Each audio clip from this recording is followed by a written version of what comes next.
First, I want to talk about the holidays are here. Yeah. And it's hard to kind of maintain your fitness regimen when the holidays are here. How do you do The it? problem is people think in terms of holidays as weeks or months. The holidays, you have Thanksgiving weeks, and you basically have Christmas or Hanukkah. That's the holidays. Yeah. So you're talking about 2 days. That's true. And for some reason we think, I'm just going to throw hazard to the wind. I'm going to be sedentary. I'm not going to eat well. And I can chalk it up to the fact that it's October, November, and December. Right. And then New Year's Eve. Yeah. So call it 3 days.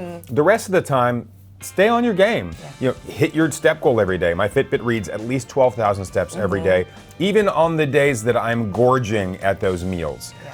Make sure that if it is your Christmas dinner, your Hanukkah dinner, your New Year's Eve dinner, whatever it is, the breakfast and lunch that day are still reasonably healthy. So don't look at terms of the holiday season. Look at as there's a few days that I might be off my game. Sure, yeah, no, that's so important. So even if you are eating a lot more, you still want to get up and move. You want to get up and move. You want to sleep properly. We know that the lack of length and quality of sleep changes our appetite, our palate, our metabolism. And so make sure you're doing the things you need to do to sleep well. Don't have caffeine in the afternoons. Turn your phone and your laptop off at least an hour before you go to bed.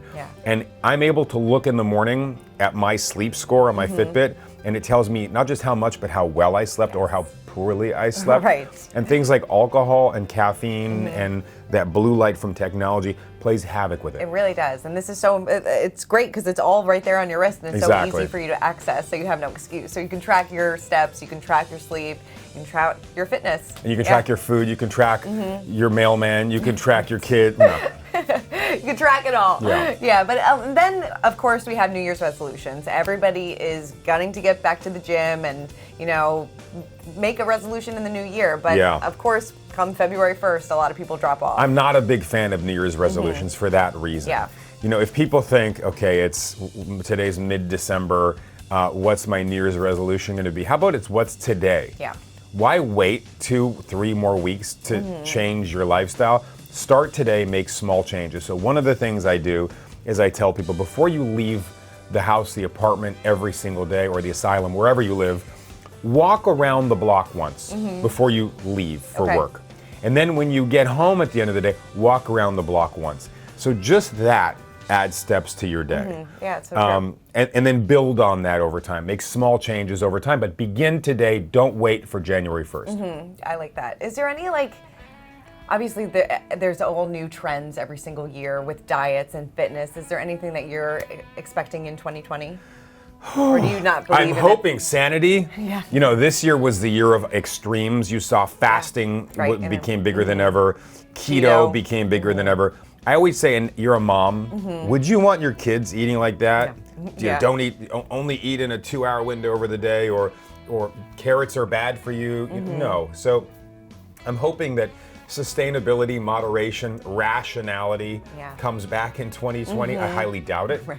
But you're seeing technology is really big now. So obviously Fitbit is part of technology. You see a lot of these home units starting off with the mirror and tonal, and then Form is coming out in 2020, which are really revolutionizing home fitness. I saw Peloton recently had a little bit of a thump. Right.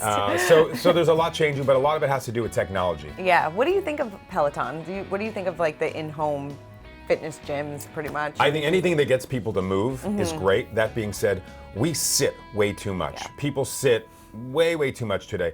And for your fitness to be sitting again, I don't think it's a great idea. I'd rather people not sit on that bike and actually go walk in their neighborhood, walk to get a coffee, walk to meet friends, and they'll burn as many, if not more calories, plus their weight bearing, so their bone density increases. They're being social. They don't have to get in the mental mindset of going for a walk. So I'm not a big fan of spinning. I'm not a big fan of the idea of being wedged in a hot room, especially in a spin class. Yeah.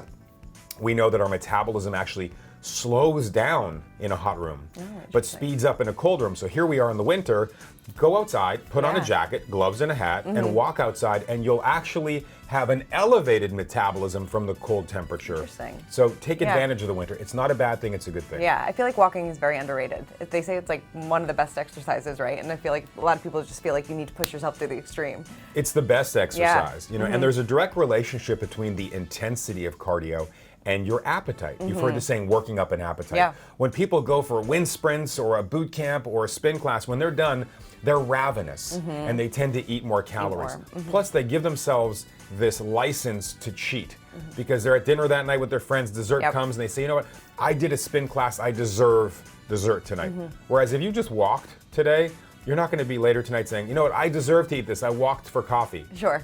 Right. Yeah, no, definitely. Very good tips.